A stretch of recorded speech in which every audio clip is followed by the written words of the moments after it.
Initiative लिया और रोहतक में इस सभा का करने का इन्होंने आम आदमी पार्टी ने कुछ दिन पहले कुरुक्षेत्र के अंदर कांग्रेस कार्यालय में कांग्रेस पार्टी की सभा हुई थी। वहां पे हुड्डा साहब उदय भान जी गए थे। सुशील गुप्ता जी के जो है जब चुनाव का शुरुआत बिगुल बजा तो वहां पर साथ देने के लिए सभा कांग्रेस ने करी थी। आज ये आम आदमी पार्टी ने इसमें इनिशिएटिव लिया। बाकी मैं धन्यवाद कॉमरेड हमारे सीपीएम के सभी वरिष्ठ नेताओं का, कार्यकर्ताओं का और कांग्रेस के कार्यकर्ता जो आज इसमें आए और इंडिया की गठबंधन की यहाँ बैठक को सफल रूप देने का काम किया। सही कहा, बहुत सी बातें मुझसे पहले कह चुके हैं, मैं उन बातों को दोहराना नहीं चाहूंगा। हम लड़ाई लड़ रहे हैं बदलाव की, हम लड़ाई लड़ रहे हैं हरियाणा के भविष्य को बचाने की, हमारे इस क्षेत्र के भविष्य को बचाने की, देश में संविधान को, प्रजातंत्र को बचाने की हम लड़ाई लड़ रहे हैं। नौजवान के भविष्य को बचाने की, किसान के सम्मान को बचाने की, महिलाओं के सम्मान को बचाने की, देश में प्यार, प्रेम, भाईचारे को बचाने की हम लड़ाई लड़ रहे हैं। और इस लड़ाई में हमको एकजुटता से आगे कदम से कदम मिलाकर आगे बढ़ना होगा। आज 10 साल की सरकार के बाद आज आकलन करने का देश की जनता और प्रदेश की जनता के पास समय आया कि 10 साल के बाद इन्होंने कैसा राज चलाया, उसका फैसला किया जाए। जैसे मैंने कहा कि हम हरियाणा की मैं बात करूं, उसके बाद देश की बात करूं। हरियाणा प्रदेश देश में जो विकास के अग्रणी राज्यों में हुआ करता था, 2014 से पहले प्रति व्यक्ति आय में नंबर 1 थे हरियाणा, प्रति व्यक्ति निवेश में हरियाणा नंबर 1 था, खिलाड़ियों के सम्मान में हरियाणा का उदाहरण दिया जाता था। 10 साल तक कांग्रेस की सरकार है, हुड्डा साहब के नेतृत्व में कभी हरियाणा में कोई लड़ाई झगड़ा नहीं हुआ, आपस में तनाव नहीं हुआ, किसी वर्ग को कोई आंदोलन या धरना देना नहीं पड़ा। 10 साल खुशहाली से हरियाणा विकास के रास्ते पे आगे बढ़ रहा था। अच्छे दिनों का नारा आया, लोगों ने सोचा कि शायद कुछ और अच्छा हो, इनको मौका दो, भाजपा को मौका दिया जाए, मगर वो अच्छे दिन नहीं आए। 10 साल के बाद वो हरियाणा जो विकास में आगे था, आज देश में नंबर 1 पे पहुंचा दिया इस सरकार ने। दोनों सरकारों ने मिलाकर, केंद्र और भाजपा की सरकार ने तो बेरोजगारी में नंबर 1 पर पहुंचा दिया हरियाणा। हर घर में एक पढ़ा लिखा नौजवान बेरोजगार कतार खड़ी हो गई। और ये हम नहीं कह रहे, विपक्ष नहीं कह रहा, ये भारत सरकार संसद के अंदर जो मैंने सवाल पूछा था इस सत्र में, उस सत्र में उस सवाल के जवाब में भारत सरकार ने कहा कि देश में सबसे ज्यादा बेरोजगारी है तो हरियाणा के अंदर है, और 2014 के मुकाबले 3 गुना बेरोजगारी हरियाणा के बढ़ गई। भारत सरकार बता रही है, तो प्रधानमंत्री जी आपकी अगर केंद्र सरकार ये बता रही है, तो हरियाणा में जब आप वोट मांगने आए तो फिर किस बात को लेकर आप वोट मांगेंगे? बेरोजगारी में देश में सबसे, क्यों बेरोजगारी? निवेश हुआ नहीं, कोई औद्योगिक क्षेत्र लगा नहीं, कोई आईएमटी लगी नहीं, कोई बड़ी परियोजना आई नहीं, और सरकारी क्षेत्र के रोजगार को समाप्त करने की नीति पे सरकार, चाहे केंद्र की हो चाहे प्रदेश की हो, सारे रोजगारों को समाप्त करने का काम इस सरकार में आप देख रहे हैं। हरियाणा में 2.5 लाख पद या तो समाप्त कर दिए गए, या कुछ पदों को कौशल में परिवर्तित कर दिया गया, जिसमें बिना पेंशन, बिना रिजर्वेशन और बिना मेरिट बैकडोर से जिनकी भर्ती जारी है। और हरियाणा जहां जय जवान जय किसान का नारा था, जहां एक और किसान देश का अन्न भंडार भरने का काम करता था, दूसरी ओर हमारा जवान देश को सुरक्षा देने का काम करता था, वहां पर अग्निपथ योजना जैसी योजना की कितनी बड़ी मार। हरियाणा में हर साल 5,500 की भर्ती होती थी पक्की, हरियाणा से 5,500 की, और अब 5,500 की बजाय पिछले साल अग्निवीर लिए गए तो 925 अग्निवीर, जिनमें से आप अंदाजा लगाओ कि 4 साल के बाद 200 सवा 200 पक्के किए जाएंगे, बाकी बिना पेंशन के घर वापस आ जाएंगे। पहले ऐसे समय था कि किसी की फौज में पक्की भर्ती हो जाए तो सगाई लेके घर पहुंच जाते थे। अब 18 साल में अगर वो भर्ती होगा और 21-22 साल में बिना पेंशन के घर वापस आ जाएगा, तो अब कोई रिश्ते लेके जाओगे तो भी आगे कोई रिश्ते वाले जो है आगे मुश्किल हो जाती।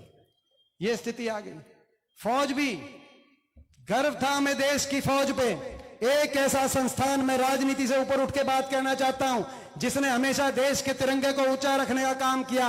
एक ऐसा संस्थान देश का जिस पे कोई उंगली नहीं उठा सकता। 75 साल के इतिहास में मैं राजनीति से ऊपर उठ के बात कहूंगा, चाहे वो 71 की बात हो, चाहे देश में उस समय इंदिरा जी के नेतृत्व में कांग्रेस की सरकार हो, जब पाकिस्तान के 2 टुकड़े हुए हों, या फिर वो 99 की बात हो जब अटल बिहारी वाजपेयी जी के नेतृत्व में बीजेपी की सरकार हो, लेकिन उस समय भी कारगिल के अंदर पाकिस्तान का शीश झुकाने का काम किया था तो भारत की फौज ने किया था, जय हिंद की सेना ने किया था, जो पक्की भर्ती से जाती थी। इस सेना पे हमें गर्व होना चाहिए था। किसी ने मांग नहीं करी, किसी के घोषणा पत्र में नहीं था, ना तो फौज ने मांग करी। आज नरवणे जनरल बाहर जब फौज से बाहर आए तो उन्होंने कहा कि हमारी कोई मांग नहीं थी। हमें तो आश्चर्य हुआ, ना फौज ने मांग करी, ना किसी पार्टी के घोषणा पत्र में था, ना नौजवानों ने मांग करी। आज खाली हो गए गांव के स्टेडियम, जहां दंड बैठक रेस लगाने के लिए सुबह नौजवान निकलता था हमारे हरियाणा प्रदेश का, इस इलाके का, कि फौज में जाऊंगा, देश के लिए सर्वोच्च निछावर करूंगा। आज खाली हो गए, वहां पर कोई रौनक नहीं दिखाई देती, कोचिंग सेंटर खाली हो गए। फौज में आज ऐसी स्थिति आ गई। देश में सबसे ज्यादा बेरोजगारी हरियाणा में, बेरोजगारी गर्त में धकेल दिया हरियाणा के नौजवान को, और ऐसी चौराहे पे खड़े कर दिया, कहीं डिप्रेशन, कहीं नशे की तरफ। नशा कितना बढ़ गया मुझे बताने की जरूरत नहीं। दूध दही का खाना था, ऐसा मेरा हरियाणा था। आज देश में नशे में नंबर 1 हरियाणा बना दिया। ये इस सरकार की देन है। और कई जिलों में पलायन, जहां से सुशील गुप्ता जी जहां से चुनाव लड़ रहे हैं, कोई गांव नहीं, कुरुक्षेत्र में, जहां पिछले 5-7 साल में पलायन की तरफ अपना घर बार बेचकर, अपना सब कुछ गिरवी रखकर, पनामा के रास्ते पे जान हथेली पे लेकर विदेशों की तरफ अपना भविष्य, हरियाणा के ऐसा अंधकार। और हरियाणा की सरकार, ऐसी सरकार निकली, आज बेरोजगारी में नंबर 1, महंगाई में देश में नंबर 1, सबसे महंगी डीजल, पेट्रोल, रसोई गैस का सिलेंडर अगर कहीं है तो हरियाणा आइए।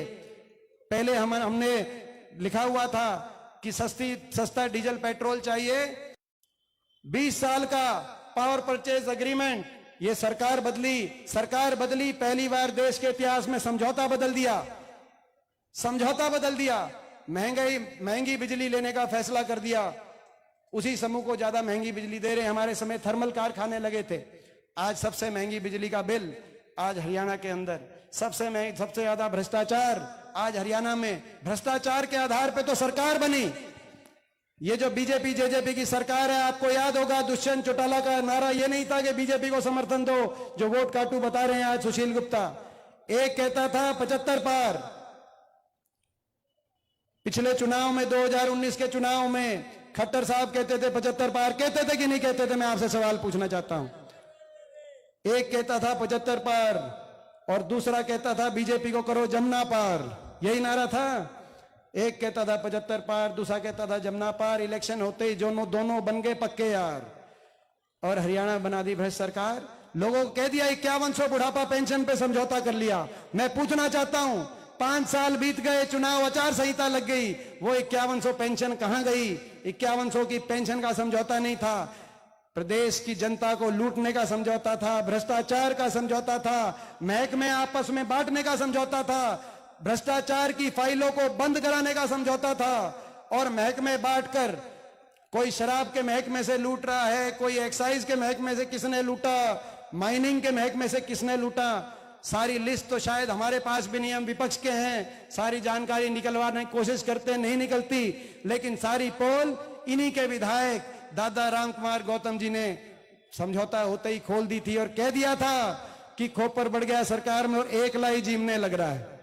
यही कहा था कि नहीं कहा था? जीमने का समझौता था जनता की जो है, तो ये जीमने का समझौता, भ्रष्टाचार, खुले डंके पे चोट पे भ्रष्टाचार। मगर ये सब हरियाणा को विकास की पटरी से उतारकर बेरोजगारी, भ्रष्टाचार, महंगाई में देश में नंबर 1, नशे में देश में नंबर 1, अपराध में आज क्या हो रहा है? अपराध में एक ही फर्क आया है, 2004 से पहले चौटाला राज में भी फिरौतियों के कॉल आते थे, अपहरण होते थे, मगर वो कॉल एक ही फर्क आया है, चौटाला राज में जेलों से कॉल आते थे और अब बीजेपी के राज में विदेशों से कॉल आ रहे हैं।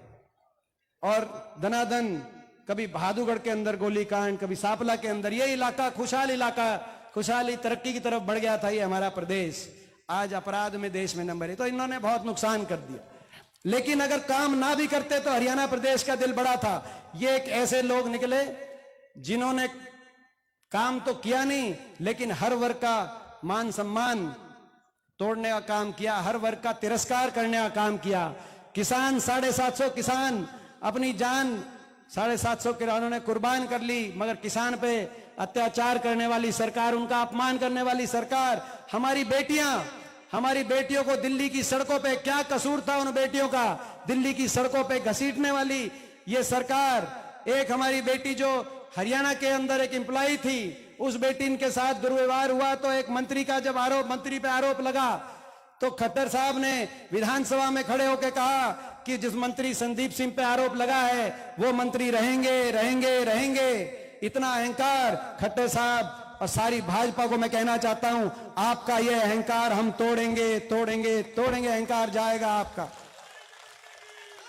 ये अहंकार जाएगा आपका। ऐसा कैसा अहंकार, ऐसा क्या कसूर था उन लड़कियों का जो एफआईआर करने से मना कर दिया दिल्ली पुलिस ने। बाद में दिल्ली पुलिस ने, सुप्रीम कोर्ट ने जब आदेश किए तो एफआईआर करी और कहा कि हर मौके पर जो आरोपी भाजपा का सांसद था वो दुर्व्यवहार करता था। क्या भाजपा के सांसद और भाजपा के मंत्री दुर्व्यवहार हमारी बेटियों के साथ करें और भाजपा के नेता बेटी बचाओ बेटी पढ़ाओ का नारा दें? ये इससे बड़ा अहंकार की परिकाष्ठा नहीं हो सकती। हम अहंकार तोड़ने के लिए लड़ाई लड़ रहे हैं। इन्होंने हर वर्ग का, सरपंच गए, सरपंचों पे लाठीचार्ज, कर्मचारी ओल्ड पेंशन स्कीम मांगने गए, उन पे लाठीचार्ज, आंगनवाड़ी आशा वर्कर जो जगमती जी जो आपके भी संगठन उसमें बहुत सक्रिय हैं, वो लोग गए, उन पे लाठीचार्ज। मनरेगा के मजदूर जब गए उन पे लाठीचार्ज अपना मानदेय बढ़ाने। ये तो लाठी की भाषा से बात करने वाली सरकार। और तो भाई अब लड़ाई लड़नी है, हरियाणा के भविष्य को हमें बचाने की लड़ाई लड़नी है। हरियाणा को विकास तरक्की के रास्ते पे, खुशहाली के तरक्के पे दोबारा लाने की लड़ाई लड़नी है। लेकिन साथ में देश के संविधान को बचाने की लड़ाई और देश की प्रजातंत्र को बचाने की लड़ाई। प्रजातंत्र का गला कैसे घोटा जाता है सुशील जी, मैंने तो पिछले रोहतक लोकसभा चुनाव में देख लिया था, मगर आप लोगों ने भी चंडीगढ़ के अंदर मेयर की गिनती में देख लिया होगा कि प्रजातंत्र का गला कैसे घोटा जाता है। आज उस बात की भी लड़ाई हमें मिलकर लड़नी है।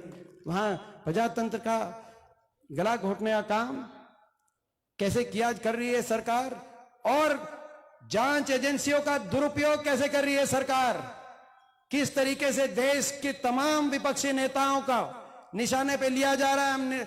आज हम देख रहे हैं पिछले 1-1.5 महीने में 2 चयनित मुख्यमंत्री, एक कांग्रेस के गठबंधन के हेमंत सोरेन, झारखंड के हमारे मुख्यमंत्री, उनके सीएम मुख्यमंत्री कार्यालय में घुस गई जांच एजेंसी, उनको इस्तीफा देना पड़ा।